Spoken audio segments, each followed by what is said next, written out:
إن الحمد لله نحمده ونستعينه ونستغفره ونعوذ بالله من شرور أنفسنا ومن سيئات أعمالنا من يهده الله فلا مضل له ومن يضلل فلا هادي له وأشهد أن لا إله إلا الله وحده لا شريك له وأشهد أن محمدًا عبده ورسوله صلى الله تعالى عليه وعلى آله وأصحابه وبارك وسلم. يا أيها الذين آمنوا اتقوا الله حق تقاته ولا تموتن إلا وأنتم مسلمون.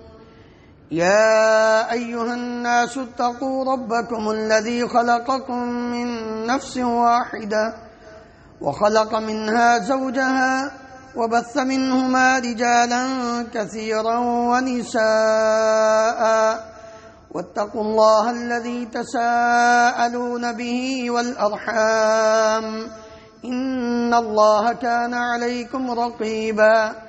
يا أيها الذين آمنوا اتقوا الله وقولوا قولا سديدا يصلح لكم أعمالكم ويغفر لكم ذنوبكم ومن يطع الله ورسوله فقد فاز فوزا عظيما.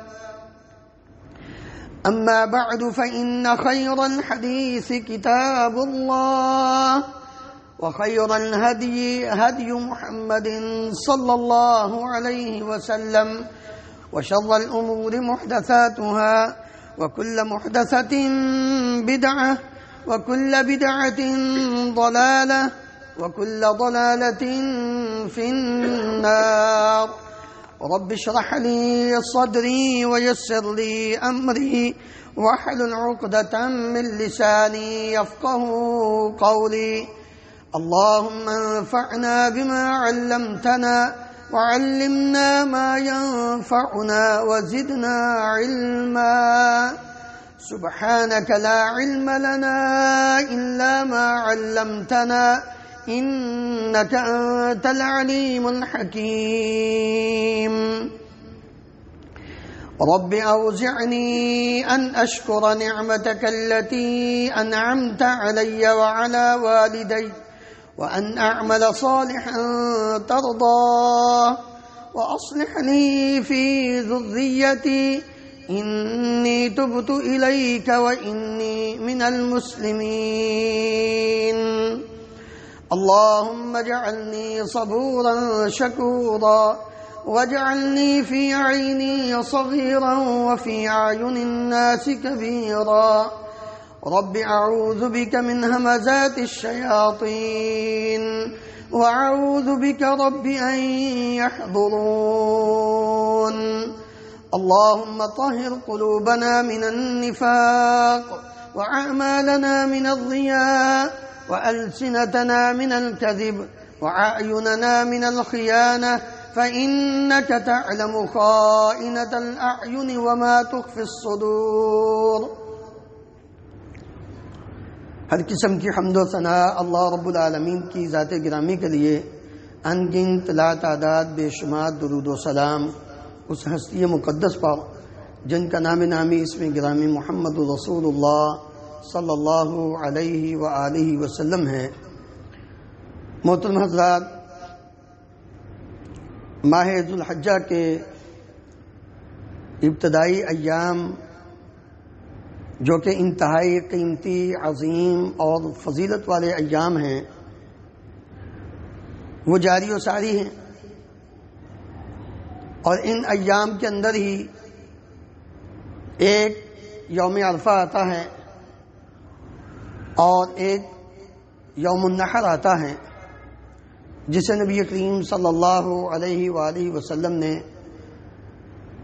دنیا کا عظیم ترین دن قرار دیا ہے، اور سب سے افضل دن یوم النحر کو قرار دیا ہے، جس دن لوگ قربانی کرتے ہیں۔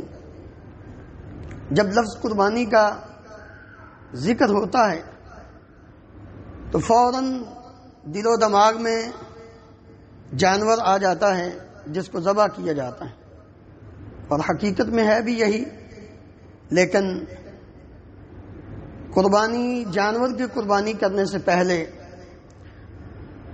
قربانی کا لفظ یہ بڑا وسیع ہے۔ انسان کو جہاں عید کے دن پہلے یا دوسرے یا تیسرے یا چوتھے دن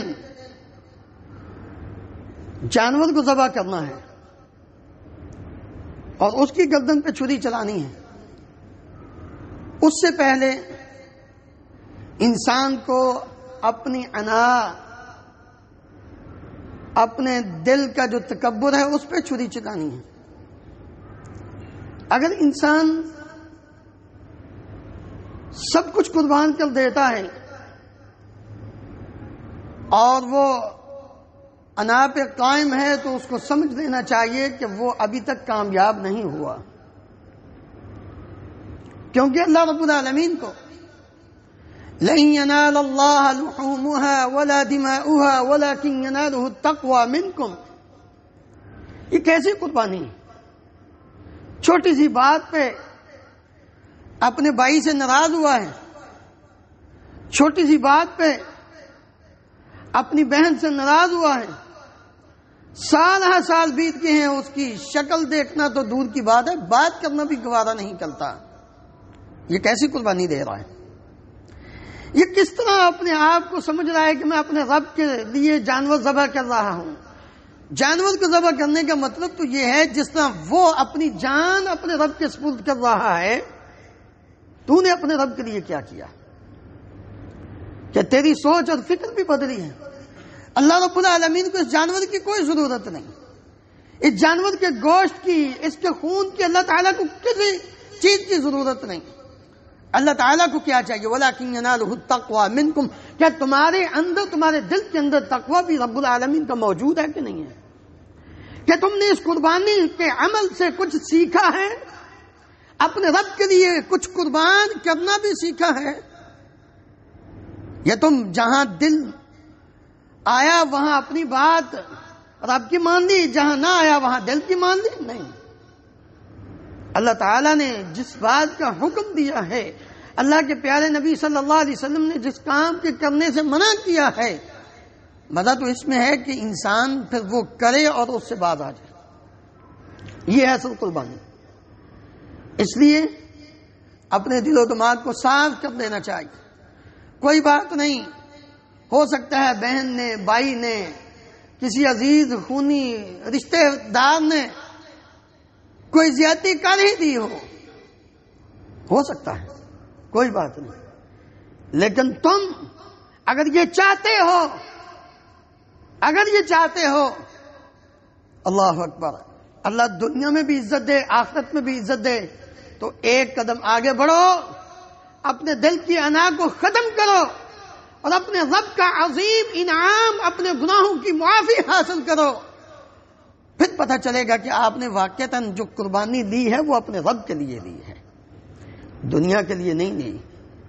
ورنہ تو پھر یہ ہوگا میں بڑا ہوں، میں نے اتنا قیمتی جانور ذبح کیا ہے، اتنے ہزار اتنے لاکھ کا میں نے لیا ہے، بھائی تیرے اس جانور کا کیا فائدہ اگر تیرا بھائی تیری بہن وہ ناراض ہے تجھ سے؟ تو پہلے اس بات کی قربانی دیں، اپنے دل کو صاف کریں، پھر آئیے آگے، پھر جو قربانی ہے اس کے حوالے سے انسان سوچے کہ اب میں نے وہ کرنی ہے اور وہ قربانی کا جانور کیسا ہونا چاہیے اور اس کے احکامات کیا ہیں، پھر ان کی طرف انسان توجہ کرے۔ لیکن اگر وہ اکڑ پہ، تکبر پہ، دل کی نفرت، دل کا بغض، حسد، کینہ اسی طرح اس کا قائم ہے، چھوڑ دے ایسی قربانی کو، رب العالمین کو کوئی ضرورت نہیں تیرے اس قربانی کی۔ وَالْبُدْنَ جَعَلْنَاهَا لَكُمْ مِنْ شَعَائِرِ اللَّهِ، یہ جو قربانی کا جانور ہے نا، یہ تو اللہ کے شعائر میں سے ایک شعیرہ ہے، اللہ کی نشانیوں میں سے ایک بہت عظیم نشانی ہے جو تجھے سبق دیتی ہے کہ مالک کے جس نے 2 دن چارہ ڈالا ہے، آج اس کے سامنے اپنی گردن کو جھکانا ہے۔ جب اس کا آرڈر آ گیا، اس نے کہا لیٹ جاؤ، بسم اللہ پڑھ لیا، تو پھر اس نے آگے سے چوں چلا نہیں کرنی. یہ سبق ہے. تو نے کیسے قربانی کا ارادہ کیا ہے کہ تیرے دل کی انا کی قربانی ہو نہیں رہی اور تم جانور ذبح کرتے پھرتے ہو. اس لیے اللہ کی نشانی کو، اللہ کے حکم کو بلند کرنے کے لیے لکم فیہا خیر، اس کے اندر تمہارے لیے خیر ہے. یہ بہت بڑا سبق ہے سب سے پہلے انسان کے لیے کہ وہ اپنی زندگی کو اپنے خونی اور رشتہ داروں کے ساتھ سب سے پہلے، پھر عام مسلمانوں کے حوالے سے اس کا بیہیویئر کیسا ہے، اس کا رویہ کیسا. قربانی یہ عظیم عمل ہے، اور اس عظیم عمل کے لیے چند احکام ہیں جانور کے حوالے سے. برا ابن عازب رضی اللہ عنہ بیان کرتے ہیں اللہ کے نبی صلی اللہ علیہ وآلہ وسلم نے یہ فرمایا تھا، قام فینا رسول اللہ صلی اللہ علیہ وسلم فقال اربع لا تجوز فی الضحایا، 4 عیب ایسے ہیں کسی قربانی کے جانور میں سے ان میں سے کوئی ایک پایا جائے تو وہ جائز نہیں ہے. ذرا ایک ایک چیز پہ غور کرتے جائیے اور اپنی اصلاح کرتے جائیے. یہ صرف جانور کے لیے نہیں، انسان کے اپنے اعمال کے لیے بھی. العوراء البین عورها، وہ جانور جو کانا ہو اور اس کا کانا پن بالکل واضح ہو، ایک آنکھ اس کی بالکل خراب ہو چکی ہو. والمریضہ البین مرضها، بیمار جانور جس کی بیماری بالکل واضح ہو. والعرجاء البین ضلعها، وہ لنگڑا جانور جس کا لنگڑا پن بالکل واضح ہو، چلتے ہوئے پتہ چل رہا ہو. والکبیرۃ التی لا تنقی، اور اتنا بڑی عمر کا جانور، بوڑھا جانور جس کی ہڈیوں میں مغز ہی ختم ہو چکا ہو. یہ 4 چیزیں جس جانور میں ہوں ان میں سے کوئی ایک ہو، نبی صلی اللہ علیہ وسلم نے فرمایا وہ جائز نہیں. علی بن ابی طالب رضی اللہ عنہ بیان کرتے ہیں امرنا رسول اللہ صلی اللہ علیہ وسلم ان نستشرف العین والاذن ولا نضحی بعوراء ولا مقابلة ولا مدابرة ولا خرقاء ولا شرقاء. کہتے ہیں نبی کریم صلی اللہ علیہ وسلم نے ہمیں حکم دیا کس بات کا، ان نستشرف العین والاذن، ہم آنکھ اور کان اچھی طرح دیکھ لیں. کہیں آنکھ میں کوئی عیب تو نہیں، کہیں کان میں کوئی نقص تو نہیں، اچھی طرح ہم دیکھ لیں.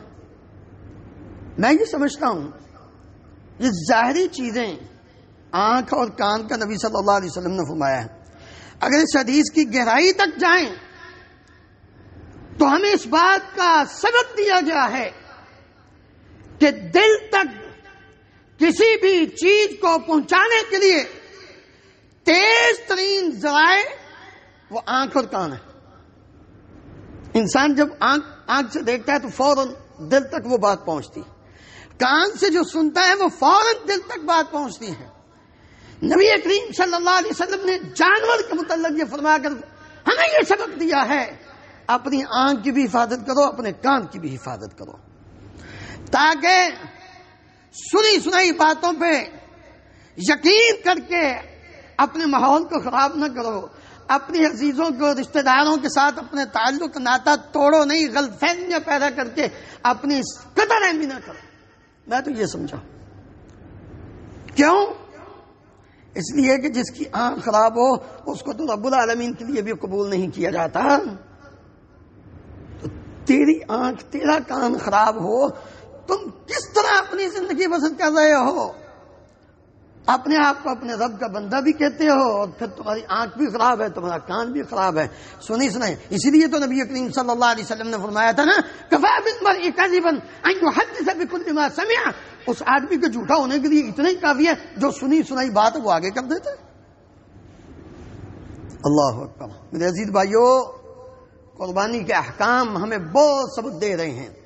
اور آپ صلی اللہ علیہ وسلم نے فرمایا، علی رضی اللہ عنہ فرماتے ہیں آپ نے حکم دیا ہمیں ولا نضحی، ہم نہ ذبح کریں، قربان کریں بعوراء، کانا جانور، ولا مقابلتن ولا مدابرتن، وہ جانور جس کا کان آگے سے کٹا ہوا ہو یا پیچھے سے کٹا ہوا ہو، ولا خرقاء ولا شرقاء، اور نہ وہ جانور ہم ذبح کریں کہ جس کے کان کے اندر سوراخ ہو، ولا شرقاء، نہ وہ جانور ذبح کریں جس کا کان چیرا دیا گیا ہو، جس میں کسی طرح سے بھی کوئی عیب ہو، وہ جانور رب العالمین کے لیے قبول نہیں ہے۔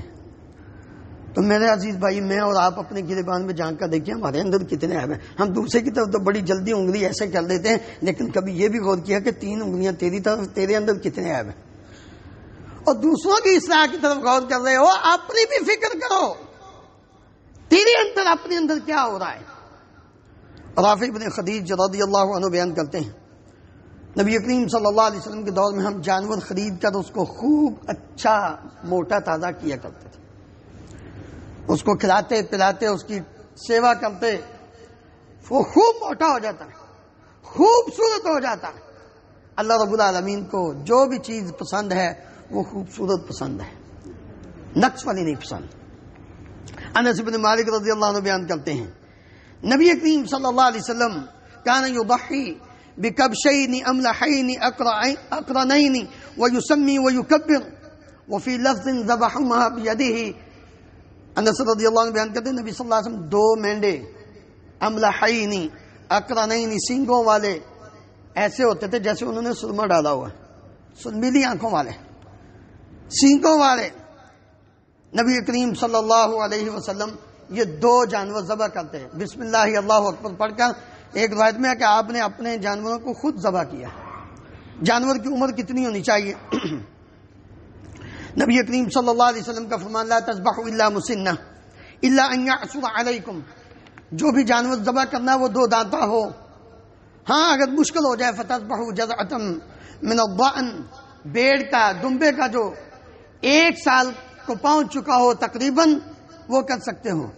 بکرا بکری معز مسنہ سے نیچے نہیں ہے، بکر، گائے اور بیل مذکر مؤنث 2 دانتا نیچے نہیں ہے، 2 دانتا ہو۔ اونٹ وہ بھی اسی طرح، عمر کے حساب سے مختلف۔ بکرا یہ دمبا چھترا 1 سال سے زیادہ ہو جائے، اگلے سال میں قدم رکھے تو کچھ عرصے کے بعد یہ 2 دانتا ہو جاتا ہے۔ گائے بیل یہ اس سے بھی زیادہ 2-3 سال، اونٹ اس سے بھی زیادہ۔ تو جو جانور 2 دانتا ہو جائے وہ ذبح کرنا ہے، نبی کریم صلی اللہ علیہ وسلم نے فرمایا۔ ہاں اگر نہ مل رہا ہو یا انسان کسی ایسے علاقے میں ہو جہاں میسر ہی نہیں ہے تو وہاں انسان وہ بھی دمبے کا جو خروف ہے وہ جزا کر سکتا ہے۔ جندب بن سفیان رضی اللہ عنہ بیان کرتے ہیں قربانی کا وقت کیا ہونا چاہیے، کہتے ہیں شہدت الاضحیٰ مع رسول اللہ صلی اللہ علیہ وسلم، میں عید الاضحیٰ نبی کریم صلی اللہ علیہ وسلم کے ساتھ حاضر ہوا، فلما قضى صلاته بالناس نظر الى غنم قد ذبحت، آپ صلی اللہ علیہ وسلم نے ایک چھوٹا جانور دیکھا، وہ ذبح ہو چکا تھا نماز کے بعد، نماز جب سلام پھیرا تو دیکھا تو ذبح ہو چکا ہے۔ فقال من ذبح قبل الصلاة فليذبح شاة مكانها، جس نے یہ نماز سے پہلے ذبح کیا وہ اس کی جگہ ایک اور جانور ذبح کرے۔ ومن لم يكن ذبح فليذبح لاسم اللہ، اور جس نے ابھی تک جانور ذبح نہیں کیا اب نماز کے بعد وہ انسان ذبح کرے، کیونکہ نبی کریم صلی اللہ علیہ وسلم نے یہ فرمایا تھا آج کا دن پہلا کام یہ ہم کریں گے کہ ہم نماز پڑھیں گے۔ ان اول ما نبدأ فی یومنا ھذا، آج جو ہم سب سے پہلا کام کریں گے وہ نصلی، ہم نماز پڑھیں گے، ثم نرجع فننحر، پھر ہم واپس جا کر ہم قربانی کریں گے۔ من فعلہ فقد اصاب سنتنا، جس نے یہ کر لیا اس نے ہمارے طریقے کو پا لیا۔ ومن ذبح قبل ذلك، جس نے اس سے پہلے ذبح کر دیا، فانما هو لحم قدمه لاهله، وہ تو ایک گوشت ہے، قربانی نہیں ہے جو اس نے اپنے گھر والوں کے لیے کیا۔ لیس من النسک فی ذلك شیء، قربانی کا اجر و ثواب اس کو نہیں ملے گا۔ اس لیے قربانی کے جانور کو ذبح کرنے کا ٹائم نماز عید کے بعد ہے۔ اللہ اکبر۔ دوسرے لوگوں کی طرف سے قربانی کرنا، انسان پہلی بات یہ ذہن میں رکھیں کہ یہ عبادت ہے اور عبادت زندہ کے لیے لازمی ہے۔ زندہ شخص پر عبادت جو ہے نا وہ فرض ہے، ضروری ہوتی ہے۔ پھر انسان زندوں میں بھی سب سے پہلے وہ خود کرے، اگر اللہ رب العالمین نے اس کو استطاعت دی ہے تو پھر کسی دوسرے کو بھی تعاون کر کے اس کو بھی کیا کر سکتا ہے، دے سکتا ہے کہ یہ لو تم بھی کر لو بھائی۔ سیدہ عائشہ رضی اللہ عنہا بیان کرتی نبی کریم صلی اللہ علیہ وسلم نے منا میں گائے کا گوشت لائے اور آپ صلی اللہ علیہ وسلم نے اپنی بیویوں کی طرف سے گائے کو ذبح کیا تھا۔ نبی کریم صلی اللہ علیہ وسلم نے اپنی بیویوں کی طرف سے گائے وہ ذبح کی تھی۔ نبی کریم صلی اللہ علیہ وسلم مدینہ منورہ میں 10 سال رہے۔ عبداللہ ابن عمر رضی اللہ عنہما بیان کرتے ہیں آپ صلی اللہ علیہ وسلم نے ہمیشہ قربانی کی۔ آج ایک یہ بہت بڑا ڈنڈورا پیٹا جاتا ہے، بھائی اتنا پیسہ خرچ کر کے قربانی کرو گے، یہ کسی غریب کی بیٹی کی شادی پہ خرچ کر دو۔ بھائی یہاں ہی کیوں مسئلہ آتا ہے؟ کبھی حج کی بات آئے، اتنا پیسہ لگا کے حج کے لیے کیوں جانا ہے بھائی آپ نے؟ کسی غریب کا چولہا جلا دو۔ قربانی کا وقت آئے، اتنا مہنگا جانور خرید کر کیوں؟ کسی غریب کو روٹی اور روزی کا بندوبست کر دو۔ بھائی آخر یہاں کیوں؟ وہ کام کیوں نہیں یاد آتے کہ جب اشرافیہ کیا، عام لوگ کیا، اللہ رب العالمین کے حکم کی صریحاً خلاف ورزی کرتے ہوئے اپنا مال اللہ تعالیٰ کی نافرمانی میں بے دریغ خرچ کرتے ہیں، جو حرام کاموں میں اپنا مال خرچ کرتے ہیں، وہاں کیوں نہیں یہ بات ہوتی بھائی یہ نہ کرو، کسی غریب کو دے دو۔ ہم یہیں تھوڑا سا کر لیں، دودھ کیا جانا ہے۔ میں نے گزشتہ خطبہ جمعہ میں بھی یہ بات کہی تھی تھوڑی سی کہ میرے عزیز بھائیو، تبذیر کا معنی اور مفہوم حرام کام میں اپنا مال خرچ کرنا۔ اللہ تعالیٰ نے فرمایا وَلَا تُبَذِّرْ تَبْذِيرًا۔ ذرا مجھے بتائیے کتنے مسلمان ہیں جو ابھی 10 دن تو رکے ہوئے ہیں، عید کے دن عید کی نماز پڑھتے جو ہی جانور ذبح کریں گے پھر اپنی داڑیاں مڑانا شروع کر دیں گے۔ وہ پیسہ جو ہے وہ کیوں نہیں کسی غریب کو دیا جا سکتا؟ یہاں کیوں بات ہوتی ہے بار بار؟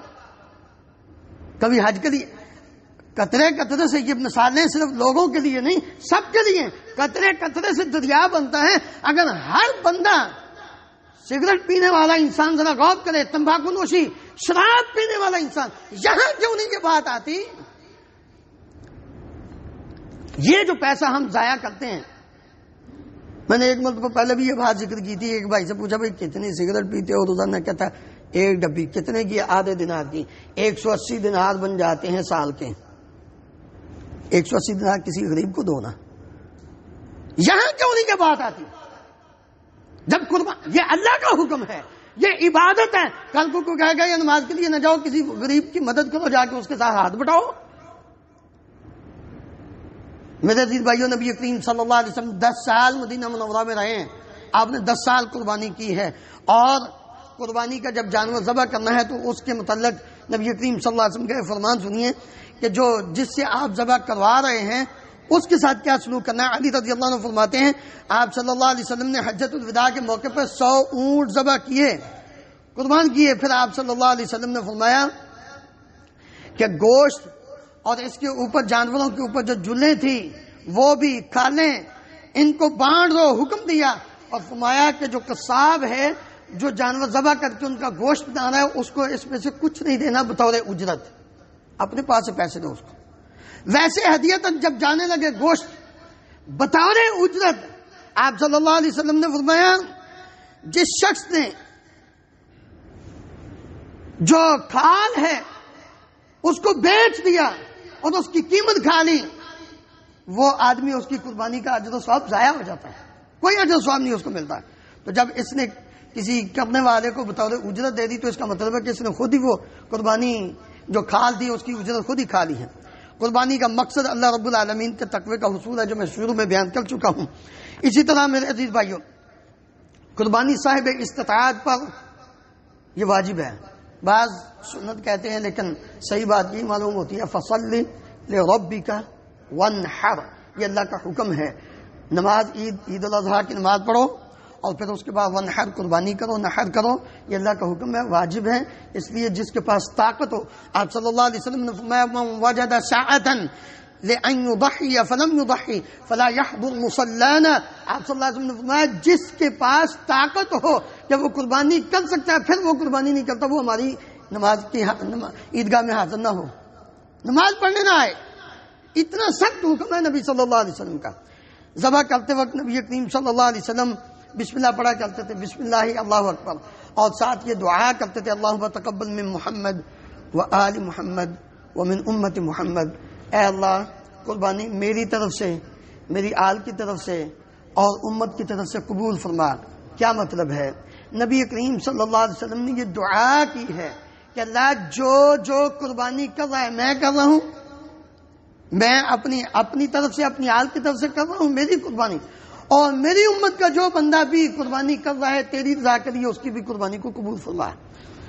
فوت شدہ کی طرف سے قربانی کا عموماً سوال ہوتا ہے، والدین فوت ہو گئے، نبی کریم صلی اللہ علیہ وسلم کی طرف سے قربانی کا سوال ہوتا ہے کر سکتے نہیں میرے عزیز بھائی، نہیں.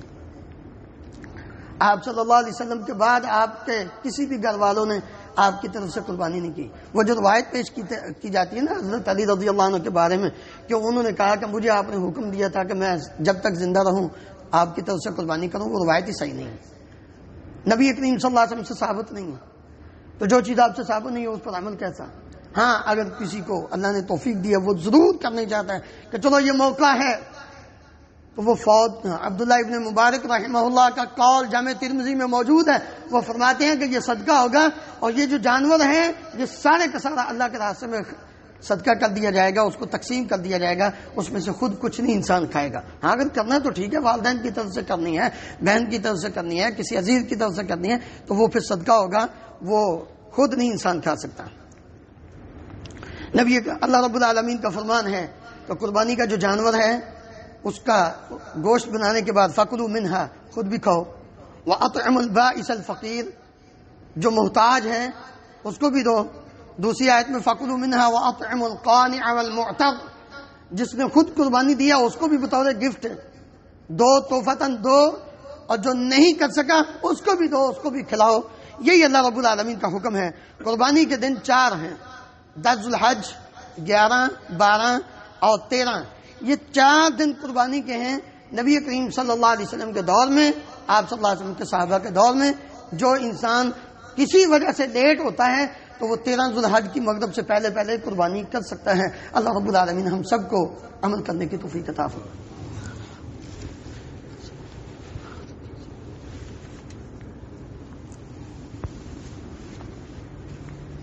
إن الحمد لله نحمده ونستعينه ونستغفره ونعوذ بالله من شرور أنفسنا ومن سيئات أعمالنا من يهده الله فلا مضل له ومن يضلل فلا هادي له وأشهد أن لا إله إلا الله وحده لا شريك له وأشهد أن محمدا عبده ورسوله صلى الله تعالى عليه وعلى آله وأصحابه وبارك وسلم.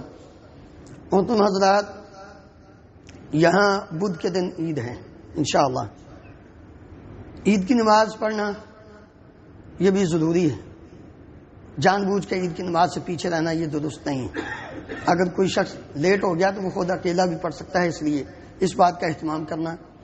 عید کے دن انسان اور عید الاضحیٰ کے دن کچھ احکام عید الفطر اور عید الاضحیٰ کے دونوں برابر ہیں کہ انسان صبح اٹھے، غسل کرے، صاف ستھرا، اگر نیا نہیں تو صاف ستھرا لباس پہنے، خوشبو لگائے، تیل لگائے. عید الاضحیٰ سے ایک دن پہلے 9 ذوالحج کو فجر سے لے کر 13 ذوالحج کی عصر تک انسان تکبیرات کا اہتمام کثرت سے کرے، نمازوں کے بعد خاص کر.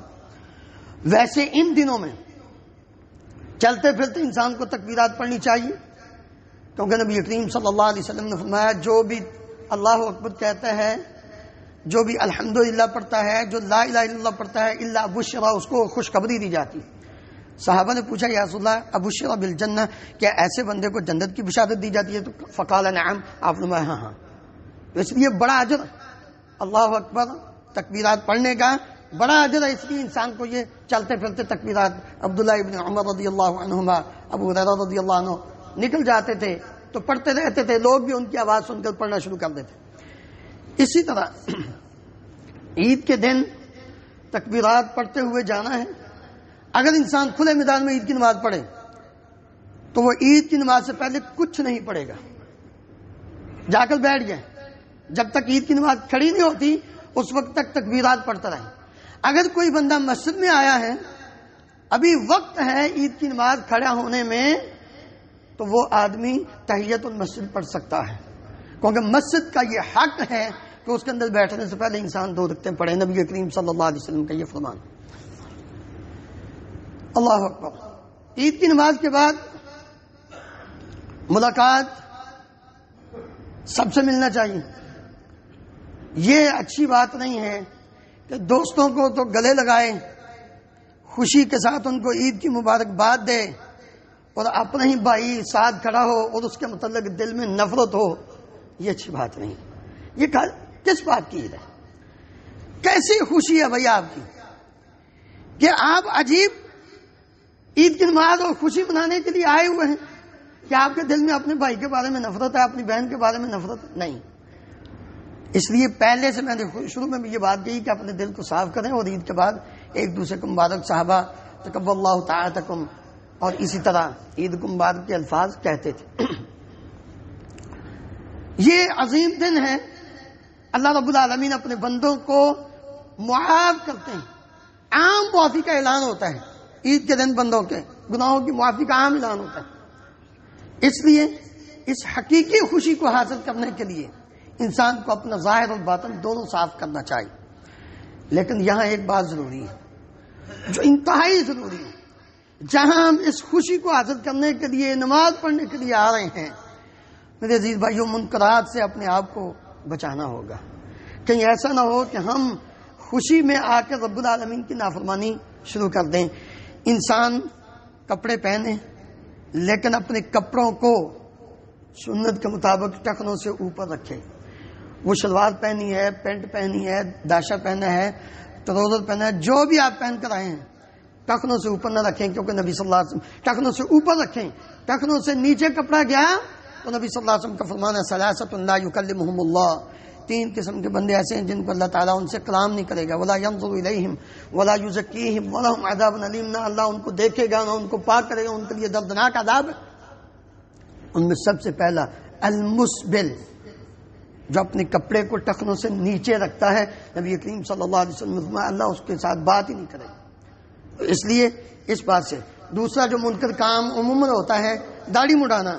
میرے عزیز بھائیوں، نبی صلی اللہ علیہ وسلم نے فرمایا خالف المشرکین وفر اللحى واعف الشوارب، مشرکین کی مخالفت کرو، داڑھیوں کو بڑھاؤ، مونچھوں کو کٹاؤ۔ اور ہم الٹ کرتے ہیں، مونچھیں بڑھا دیتے ہیں اور داڑھیاں جو ہیں وہ ان کو مڑا دیتے ہیں۔ نہیں، یہ منکر کام ہے، اس سے بچیں۔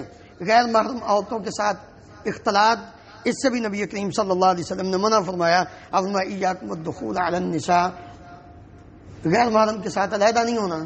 یہ خوشی کے موقع پر انسان چلو باہر چلتے ہیں، گھومتے، نہیں، بالکل غلط ہے۔ عورتوں کا بے پردہ بن سور کے گھروں سے باہر نکلنا یہ بھی حرام ہے، غلط ہے، کیونکہ نبی کریم صلی اللہ علیہ وسلم نے فرمایا المرأة عورۃ فإذا خرجت استشرفها الشیطان، عورت پردے کی چیز ہے، عورت فیمیل پردے کی چیز ہے، جب یہ باہر نکلتی ہے بغیر پردے کے تو شیطان اس کے پیچھے لگ جاتا ہے۔ ایما امرأۃ استعطرت فمرت بالقوم لیجدوا ریحها فہی زانیہ، نبی کریم صلی اللہ علیہ وسلم نے فرمایا جو عورت خوشبو لگا کے باہر نکلتی ہے تاکہ لوگ اس کی طرف متوجہ ہوں، یہ عورت بدکار ہے، اس کو بچنا چاہیے۔ صنفان من اہل النار، نبی کریم صلی اللہ علیہ وسلم نے فرمایا 2 قسم کے لوگ وہ جہنمی ہیں، ان میں ایک فرمایا ونساء کاسیات عاریات مائلات ممیلات رؤوسهن كأسنمة البخت لا يدخلن الجنة ولا يجدن ريحها وإن ريحها لتوجد من مسيرة كذا وكذا، نبی صلی اللہ علیہ وسلم نے فرمایا وہ عورتیں کپڑے پہن کر بھی ایسی ہیں جیسے انہوں نے پہنے ہی نہیں، وہ خود بھی لوگوں کی طرف مائل ہوتی ہیں، ان کو اپنی طرف مائل کرتی ہیں۔ نبی صلی اللہ علیہ وسلم نے فرمایا انہوں نے سر کے اوپر اپنا وہ بالوں کو اس طرح باندھا ہوتا ہے، جوڑا بنایا ہوتا ہے کہ جس طرح بختی اونٹ کی کوہان ہوتی ہے، اب یہ جنت میں داخل نہیں ہوگی اور جنت کی خوشبو بھی نہیں پائیں گے۔ اس لیے میری ماؤں بہنوں بیٹیوں سے گزارش ہے کہ وہ بھی اپنی اصلاح کریں، بچ جائیں اپنے آپ، بچائیں اپنے آپ کو اس طرح کے کاموں سے۔ اللہ رب العالمین ہم سب کو عمل کرنے کی توفیق عطا فرمائے۔ عید کی نماز 5:08 میں 5:08 یا 9 پہ انشاءاللہ کھڑی ہو جائے گی. تمام بھائی وقت پہ تشریف لائیں. میرے عزیز بھائیو، ہمارے انتہائی قابل قدر دوست اور عظیم داعی مبلغ کویت کے اندر مرکز دعوت الجالیات کے محترم سید حبیب اللہ شاہ بخاری حفظہ اللہ 10 دن پہلے 15 دن پہلے پاکستان گئے ہیں. اچانک دل کی تکلیف ہوئی تو ان کے اوپن سرجری ہوئی ہے. کافی تکلیف میں دعا کیجیے اللہ تعالیٰ ان کو شفاء کاملہ عاجلہ عطا فرمائے. ان اللہ و ملائکتہ یصلون علی النبی یا ایھا الذین آمنوا صلوا علیہ وسلموا تسلیما. اللهم صل علی محمد وعلی آل محمد كما تحب وترضى. اللهم اغفر لنا وللمؤمنین والمؤمنات والمسلمین والمسلمات الاحیاء منهم والاموات. اللهم اشف مرضانا ومرضى المسلمين. اذهب الباس رب الناس واشف انت الشافي لا شفاء الا شفاؤك شفاء لا يغادر سقما. اللهم اشفه بشفائك وداوه بدوائك. اللهم اشفه من كل الامراض شفاء كاملا عاجلا. اللهم انصر الاسلام والمسلمين. اللهم اعز الاسلام والمسلمين واذل الشرك والمشركين. اللهم اهلك النفاق والمنافقين. اللهم ارنا الحق حقا وارزقنا اتباعه وارنا الباطل باطلا وارزقنا اجتنابه. اللهم امنا في اوطاننا واجعل هذا البلد امنا مطمئنا رخاء سخاء وسائر بلاد المسلمين. سبحان ربك رب العزه عما يصفون وسلام على المرسلين والحمد لله رب العالمين. واقم الصلاه.